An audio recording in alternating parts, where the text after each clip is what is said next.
Estás viendo Tiempos de Poder. ¿Sí ven esos cristianos cómo son de excelentes?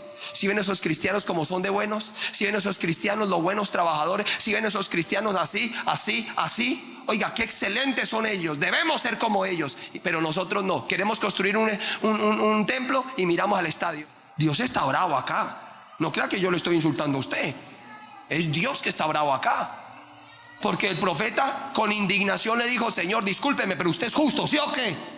Bueno, entonces dígame por qué usted no nos prospera. Y Dios dice: entonces escúcheme, hermano. Primero, este pueblo se la pasa haciendo males. Y segundo, para nada bueno sirven. Uy, hermano, que le digan eso a uno. Usted me está preguntando por qué no prosperan. Déjeme decirle: para nada bueno sirven. Uy, hermano, mastíquelo. Pongas a pensar eso. Que Dios le diga que usted no sirve para nada bueno. ¿Qué quiere decir eso? Nada, lo está todavía masticando. ¿Qué significa eso? Alguien que me diga, porque quiero que usted piense, porque hoy y el próximo domingo le voy a dar las 5 razones del por qué el pueblo de Dios no prospera. Y no tiene que ver nada ni con la oración ni con el ayuno. Bíblicamente, porque ayunamos bien, oramos bien, pero no prosperamos hay veces. Y Dios dice: es que no prosperan por esto. Encontré los versículos bíblicos que estaba buscando por toda la vida. ¿Por qué la gente no prospera? Mastíquelo, diga: porque no hacen nada, porque para ninguna cosa es que. ¿Qué significa eso? Dígamelo. Dios diciéndole: es que para ninguna cosa son ¿qué? Son buenos. Mire, hermano, qué lastimoso es esto. Y esto no tiene que ver con nada espiritual. Si usted se va al libro de los Salmos, de Primera de Samuel, de Primera de Crónicas, ¿sabe quién hizo los mejores elementos para la casa de Dios? ¿Sabe quién lo hizo? ¿Quién?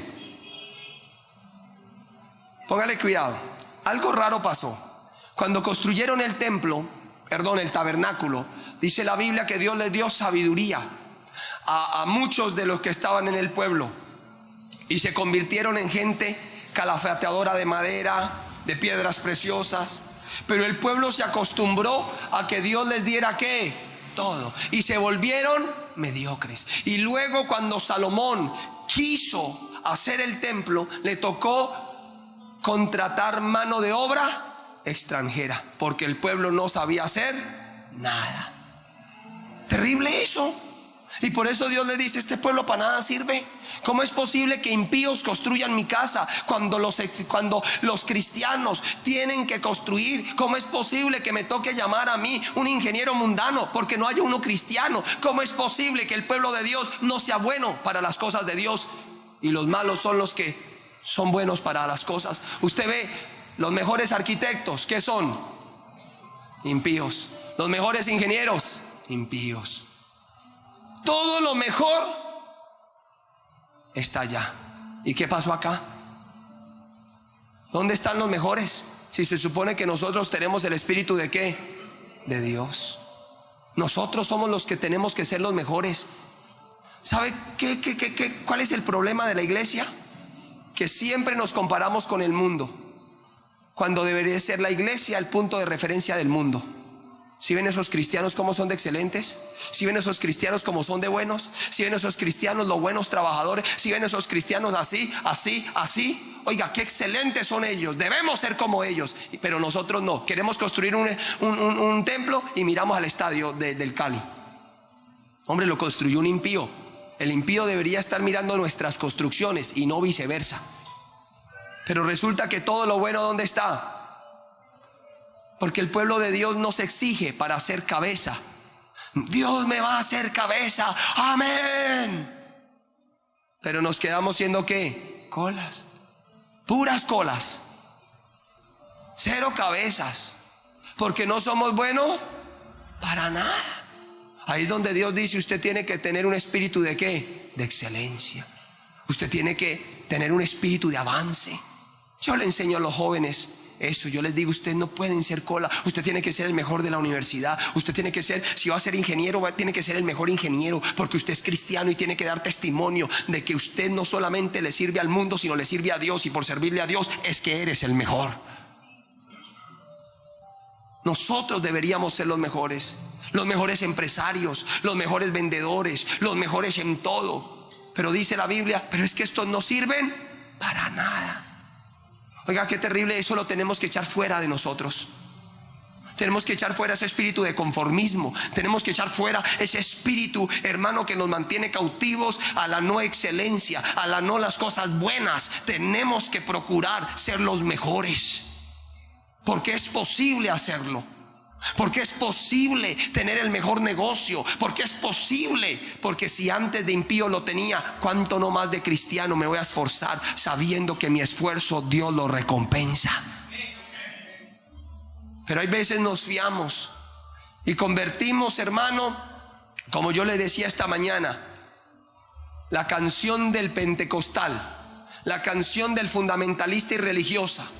Aunque en esta vida no tenga riquezas, y eso se mofan cantándola. Sé que allá en la gloria tengo una mansión.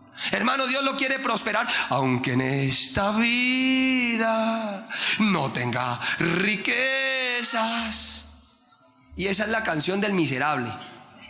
¿Sabe por qué? Porque todo el mundo se queda contento porque allá en la gloria tengo una mansión, cual ave perdida entre la pobreza de mi Jesucristo. Esa es la canción del miserable. Esa es la canción del miserable, hermano. Yo antes la cantaba con una pasión, hasta que me di cuenta de lo que estaba cantando. No, de verdad. Yo antes la cantaba con un ahínco, y por eso me la sé. Y me acuerdo tanto que cuando el pastor la cantaba, yo, cual ave perdida entre la pobreza, sé que mi Jesucristo tiene una mansión más allá del sol. ¿Y en esta tierra qué?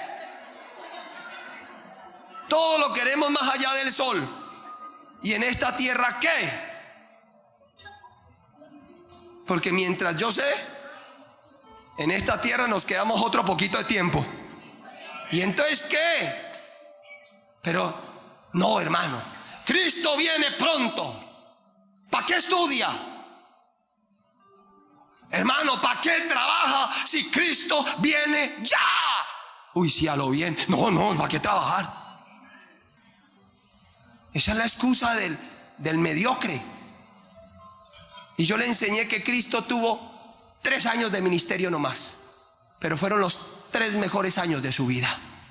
Y vivió 3 años, lo que muchos no han vivido en 40. Y todo lo que hizo, aunque fueron 3 años, lo hizo tan excelentemente, quedó un testimonio mejor que cualquier otro profeta en la tierra. Y eso les predicaba esta mañana.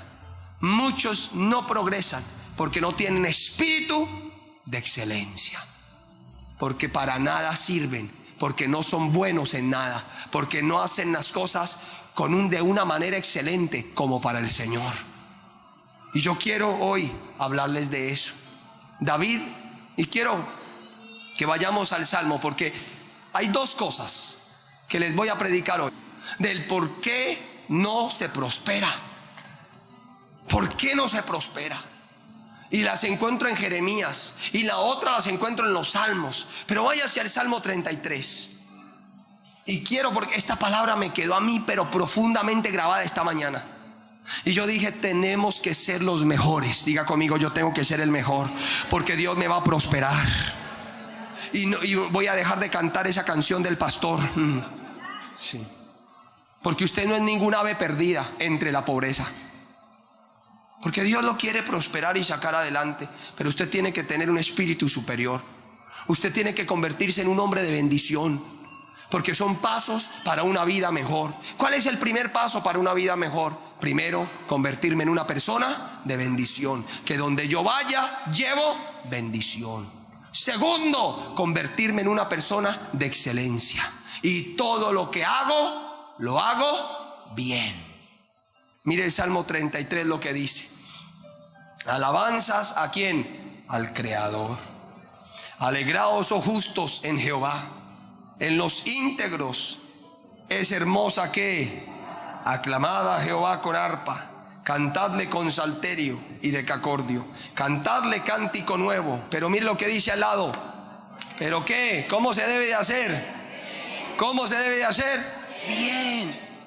Y eso se lo enseñaba yo en la mañana y me quedó grabado y dije, esto se lo tengo que enseñar en la iglesia y tengo que hacer este mensaje más largo porque tenemos que ahondar bien al fondo y al fondo, porque algo que se tiene que conocer en esta iglesia es la gente, porque Dios la prosperó, porque Dios la sacó adelante, porque no somos solamente de ayuno y oración, tenemos otras cualidades que nos hacen los mejores. A Bethesda la conocen por su ayuno y por su oración. Ahora tendrán que conocer a Bethesda no por su ayuno y su oración, sino porque simple y llanamente somos los mejores, cabeza y no cola en todo lo que hacemos. Somos los mejores en todo lo que hacemos. Y eso cuesta, pero vamos a hacerlo. Pero vamos a hacerlo. Vamos a ser el punto de referencia de muchos. Y en su casa tienen que decir, ese es de Bethesda, no solamente porque a las 3 de la mañana, fuera diablo inmundo, te reprendo, ese es de Bethesda, tiene que ser de Bethesda, sino también porque cuando lo ven con su familia dicen qué buen padre, porque lo ven en la empresa y qué bendición, y porque cuando usted trabaja es excelente, tiene que ser de Bethesda. Y por eso es que Dios lo bendice tanto. Pero resulta que si ora harto y ayuna harto y es pobre, es de Bethesda. Esa maldición se va de acá. Esa plaga se va de acá. Y entonces si es rico y es cristiano, de otra. Y si es fornicario, de tal otra. No, hermano, eso se tiene que ir. La gente tiene que conocer al cristiano, porque es de ayuno, porque es de oración, porque es próspero, porque es bendecido, porque es excelente. Y yo le dije, Señor, gracias por este mensaje, porque a mí me tienen que conocer donde quiera que vayan, y tengo que inspirar a otros, y otros tienen que ser inspirados por mí. Y esta iglesia tiene que servir de inspiración al mundo de lo que tú estás haciendo en esta iglesia. Tienen que ser de inspiración de lo que tú estás haciendo en esta iglesia. Claro. Tienen que ser. Entonces mire lo que dice el salmista. Bueno, quieren que Dios los prospere. Listo, hermano. Entonces vamos a alabarle, vamos a glorificarle, vamos a cantarle, pero todo lo que hagamos, hagámoslo bien. Hagámoslo bien. Y yo le decía esta mañana a la iglesia algo. Le decía, a mí me da pena, ¿sabe qué? Que hay mucha gente que todo lo hace al mal o mediocre. Mire, hay gente que ni se baña bien los dientes. Y usted los ve, se los sacaron de bañar y ese sarro en la mitad de los dientes. Hermano, métase una seda dental, haga algo, pero báñeselos bien. O hay veces se afeitan y se dejan 3 pelos acá, 4 acá. No, pastor, es que me afeité de afán. Mentira, son mediocres hasta para afeitarse. Y todos lo hacen así, a medias, cortado. Yo digo, pero qué cosa tan horrible, eso es una plaga, eso es una langosta, un pulgón, yo no sé qué será eso, pero hay que quitarlo de la vida del cristiano, que el cristiano es mediocre, parra, y entonces si no lo ven, esconde el mugre. No puede hacer algo bien hecho, hermano. Y yo digo, nos toca orar por eso, para que Dios nos quite eso, hermano, y empecemos a ser gente de excelencia, porque Dios ama la excelencia, y cuando usted es una persona de excelencia, a usted le va bien, sea cristiano o no sea cristiano, pero si usted hace las cosas bien como cristiano, le tiene que ir mucho mejor. Yo veo a la gente, la gente es pulida. Yo digo, hermano, cuando hay un control de calidad, todo sale bien, las empresas les garantizan el progreso. De hecho, esto es una ley de administración. El control de calidad trae progreso a la empresa porque asegura al cliente. Y eso me lo enseñaron en el estudio de administración. Usted quiere hacer un cliente, preséntele un buen producto confiable y él volverá. Pero quiere hacer una venta, véndale cualquier cosa, pero nunca volverá. Y a mí en la administración me decía, es más costoso y más lento el progreso, pero es más seguro. ¿Por qué? Porque un producto bien hecho se daña menos, pero usted tiene un cliente para toda la vida. En cambio, un mal producto se daña más, pero usted va a tener un cliente volátil, y eso me lo enseñaban. Puede que no vuelva, tiene el 80% de probabilidades de que nunca vuelva, porque se lleva una mala experiencia. Y de ahí fue que sacaron la ISO, todas esas registros de control de calidad. Y entonces yo dije, oiga, tremendo, si el mundo maneja esos registros, si el mundo maneja eso de control de calidad y buscan la excelencia, ¿cuánto no más el mundo, hermano? Pero el cristiano le mandan a arreglar un baño y va y le hace semejante tronera, y después le dice, ay, mi señora, aquí no era el hueco. Pero espere, oremos para que el Señor me muestre. Que todo lo cobijan, todos los errores lo cobijan con el cristianismo. No, mi señora, eso fue un ataque del diablo, una venda mágica que usted me tenía y me confundió. ¿Qué nos está pasando, hermano? De verdad, ¿qué nos está pasando como cristianos? Que hemos dejado no solo el primer amor, sino hemos dejado el deseo de hacer las cosas, porque tenemos un Cristo y un testimonio que debemos de llevar en alto y que debemos de proclamar. Y ese testimonio es un testimonio de que yo no llevo mi nombre, yo llevo el nombre de mi Salvador Jesucristo. Y cuando yo hago algo, lo tengo que hacer de tal manera que lleve gloria al que me salvó. Y David dice, y todo lo que hagamos, hacedlo bien. ¿Cómo lo debemos de hacer? Bien.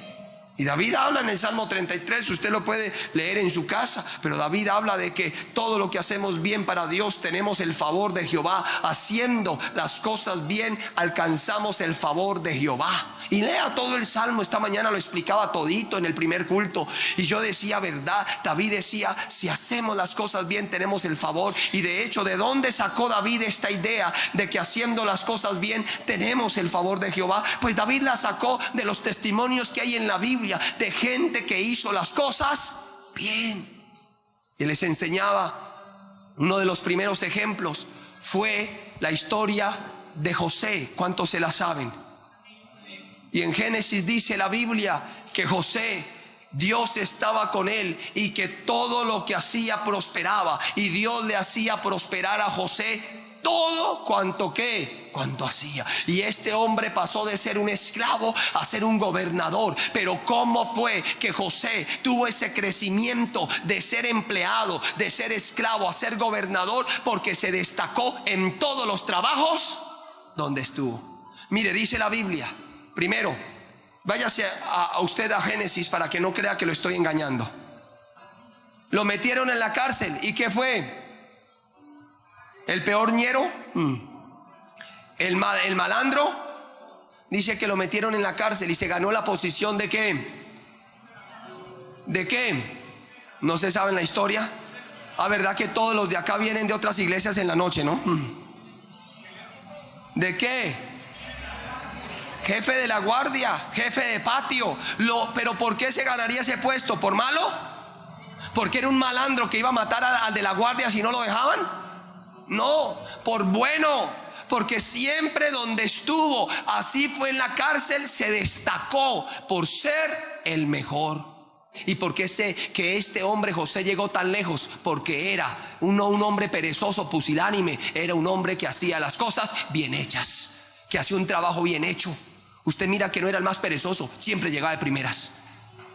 Por ahí llevaba las cosas bien, y todo lo que hacía, lo hacía bien, y por eso Dios estaba con él. Estás viendo Tiempos de Poder.